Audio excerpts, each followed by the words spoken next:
para comenzar, agradecer la posibilidad de estar en este equipo contribuyendo a fortalecer las herramientas que colectivamente tenemos los enfermeros para enfrentar esta situación. Y bueno, la forma de incorporar es alineándome a lo que acaba de decir Andrea, porque creo que con lo que ella nos ha dicho, bueno, me alineo y me representa completamente. Entonces, en esta fase de la presentación, que es una presentación que tiene 3 etapas, nos vamos a concentrar en el abordaje a los soportes que disponemos para eh, para contribuir en el tratamiento de la insuficiencia respiratoria aguda. Ustedes saben que la insuficiencia respiratoria aguda es la causa más frecuente de mortalidad de los pacientes con gripe, en la experiencia que tenemos, y las infecciones virales en general. Pero fíjense en que el 3,4 de los pacientes diagnosticados con COVID-19 en China presentaron síndrome de distrés respiratorio, y esto es el 40% de las patologías graves, lo cual nos muestra lo importante que tiene para los equipos que trabajan en cuidados intensivos fortalecer sus recursos para encarar este problema. Es importante que los enfermeros podamos fortalecer las herramientas de conocimiento que nos permitan implementar planes de cuidado pertinentes para estos pacientes, y entendemos, como lo dijo ya Andrea, que el resultado de la actividad enfermera es un producto colectivo, se alimenta de múltiples aportes, pero se materializa en la actividad concreta en cada uno de los servicios, en el encuentro con los pacientes. Entonces, la intención de esta fase es contribuir a la implementación de esos cuidados. Y bueno, la propuesta es, primero, revisar los conocimientos básicos sobre estructuras y funciones del sistema respiratorio que nos van a permitir comprender los fundamentos de la asistencia ventilatoria y la oxigenoterapia.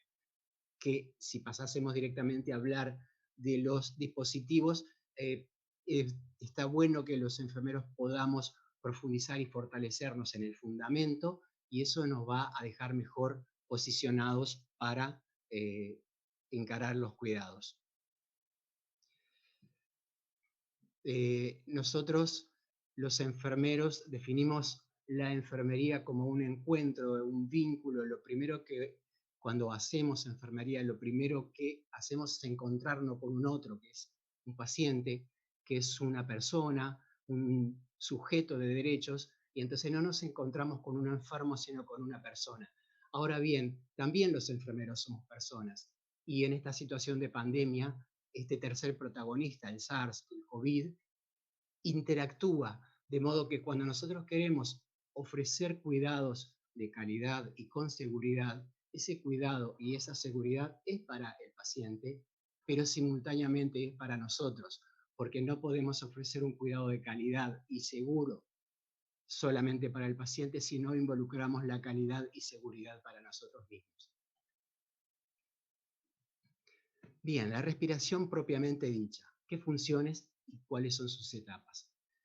Las funciones del sistema respiratorio son el aporte de oxígeno para abastecer las demandas metabólicas, eliminar el anhídrido carbónico que se genera como desecho por el metabolismo celular, y interviene en el equilibrio ácido-base, además de otras funciones metabólicas y endócrinas, como que participa en el sistema renina-angiotensina-aldosterona, y participa entonces en el control de la presión arterial. Pero además tal vez debemos decir también que como función la respiración, en tanto uno de los sistemas de relación, también está vinculado y expresa aspectos emocionales y psicoafectivos. Y esto es bueno decirlo acá en lo previo, vamos a hablar de tantos aspectos técnicos, pero cuando se seda, se intuba y se coloca en un ventilador a un paciente, no solamente se le sustituye la respiración como función biológica que tiene estas funciones, sino también se le impide la respiración como expresión de una cantidad de sentimientos que tenemos y que vehiculizamos a través de la respiración. O sea que no es solamente lo biológico, y acá para adelante solamente vamos a hablar de aspectos biológicos, pero en la base de la pirámide del cuidado están, que es profundamente humano el encuentro. Bien, como proceso integral, entonces la respiración, para que llegue el oxígeno, elimine el anhídrido carbónico y equilibre el medio interno, Tiene 4 etapas: la ventilación alveolar, la difusión o intercambio gaseoso, la circulación y transporte y distribución a través de todo el sistema, y el intercambio entre célula y capilar, que es la respiración celular, donde es el destinatario final de hacia dónde van los gases. Ahora bien, en lo respiratorio propiamente dicho, nos vamos a ocupar de la ventilación alveolar y de la segunda etapa, la etapa de difusión, que articula lo respiratorio con lo circulatorio.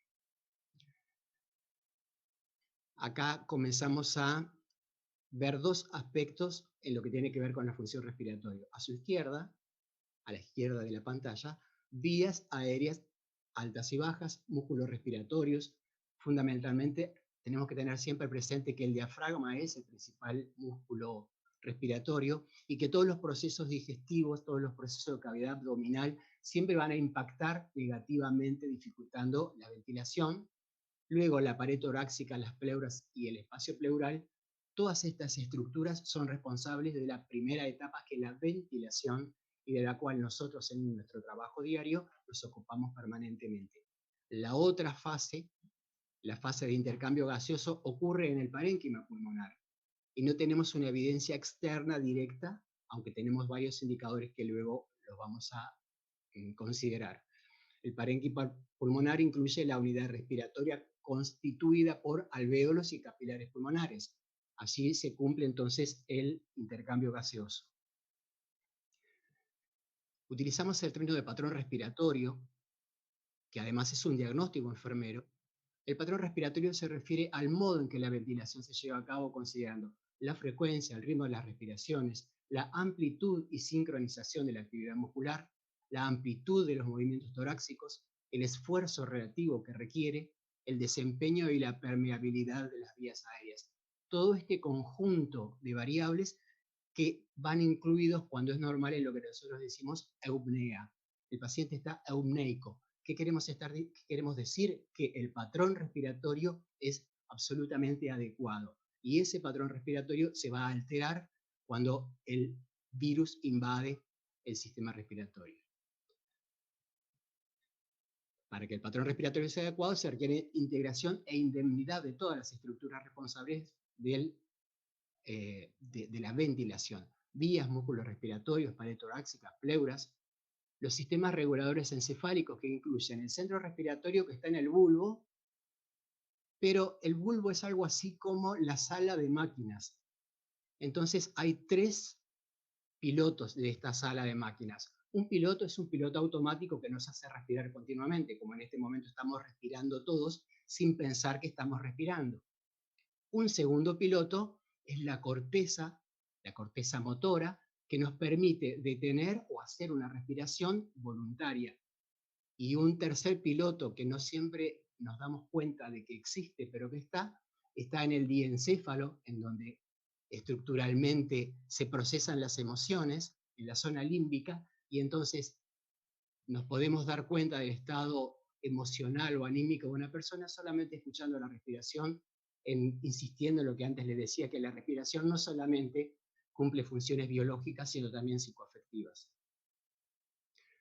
Mecánica de la ventilación tiene 2 fases, inspiración y expiración, y aquí es bien importante algo que vamos a utilizar después en ventilación mecánica, que es la relación IE, inspiración-expiración.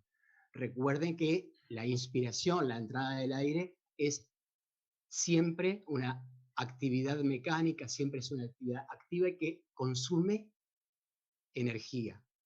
Se contrae el diafragma, desciende, los músculos intercostales externos ascienden el tórax y lo expanden hacia arriba y hacia afuera, y genera una presión intratorácica negativa. Fíjense en 757 milímetros de mercurio, solamente un gradiente de 3 milímetros de mercurio entre el interior de la cavidad torácica y el exterior, y eso hace que en condiciones normales el aire se mueva de afuera hacia adentro.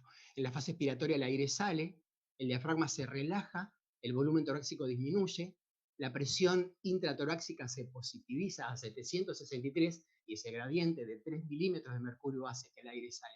Fíjense en qué pequeños gradientes, porque después vamos a poder comparar con las presiones positivas que hacemos, que son mucho más elevadas que estas. La expiración en general es un movimiento pasivo, pero nosotros hemos visto muchas veces pacientes con crisis asmáticas y que la inspiración está dificultada y entonces tiene que hacer gasto de energía y trabajo expiratorio, y entonces ese es un componente que aumenta el trabajo respiratorio. Entonces, la inspiración es más rápida que la expiración. Recuerden que la inspiración es activa y la expiración pasiva, y entonces necesitamos más tiempo para sacar el aire que para entrarlo. El componente que participa en la fase inspiratoria es, además de los músculos que expanden la caja torácica, la elasticidad pulmonar. La expiración dura más veces que la inspiración aproximadamente, lo que permite la salida completa de aire. Si no completásemos la expiración, quedaría atrapamiento aéreo y entonces la siguiente expiración sería los pulmones quedarían sobredistendidos, y estos son algunos elementos que nos van a permitir reflexionar a qué sé o comprender de qué trata la relación inspiración-expiración y cómo en condiciones normales esa relación es 1:2 por tercios, un tercio dura la inspiración, 2 tercios dura la expiración, y entonces cómo cuando el paciente está ventilado, esta es una de las características que debe respetar la ventilación mecánica. El trabajo respiratorio ya fue dicho, lo vamos a leer rápidamente. La ventilación es una actividad mecánica, requiere energía. La pared torácica, las pleuras y los músculos respiratorios, el diafragma, los intercostales, los músculos accesorios del cuello que se utilizan cuando hay trabajo respiratorio, todo esto integra la bomba ventilatoria. El trabajo que realiza para mantener aireados los pulmones se denomina trabajo respiratorio. Entonces, cuando nosotros decimos, tiene el trabajo respiratorio aumentado, bueno, estamos diciendo que la energía que requiere es muy superior a la energía que requiere en situación de apnea. Entonces el organismo está gastando energía en mantener la respiración y eso le quita posibilidades de los trabajos de reparación que necesita cuando está enfermo. En la respiración normal, tranquila, la contracción de los músculos respiratorios solo ocurre durante la expiración es pasiva. Los factores que tienen influencia en la cantidad de trabajo necesario para ventilar son la expansibilidad o compliance de los pulmones, esto es, si el pulmón es expansible, blando, o si el pulmón es duro, como ocurre, por ejemplo, en los pacientes con EPOC o los pacientes con fibrosis pulmonar, y la resistencia a las vías aéreas al flujo de aire. Y entonces, cuando decimos resistencia a las vías aéreas al flujo de aire, pensamos en broncoconstricción, en secreciones, en todas las estructuras, en todas las situaciones extrañas y adversas para mantener la permeabilidad de la vía aérea. O sea que cuando los enfermeros decimos continuamente permeabilidad de la vía aérea, estamos tratando de conceptualmente disminuir el trabajo respiratorio al mínimo para que el paciente no tenga que desgastar energía en ese esfuerzo.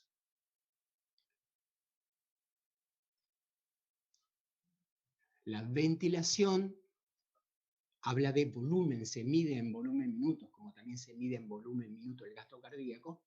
El volumen de aire que se inhala en cada inspiración se llama volumen corriente. La frecuencia respiratoria determina, junto con el volumen corriente, la cantidad de litros que ventilamos por minuto. La ventilación entonces es el volumen corriente, el volumen de cada inspiración multiplicado por la frecuencia respiratoria. Nosotros lo podemos objetivar. Podemos decir así como rápidamente la relación ventilación-perfusión. Si en cada inspiración el volumen corriente tiene 0,5 litros, 500 centímetros cúbicos, y respiramos 12 veces, eso nos da los 6 litros minuto, que es el volumen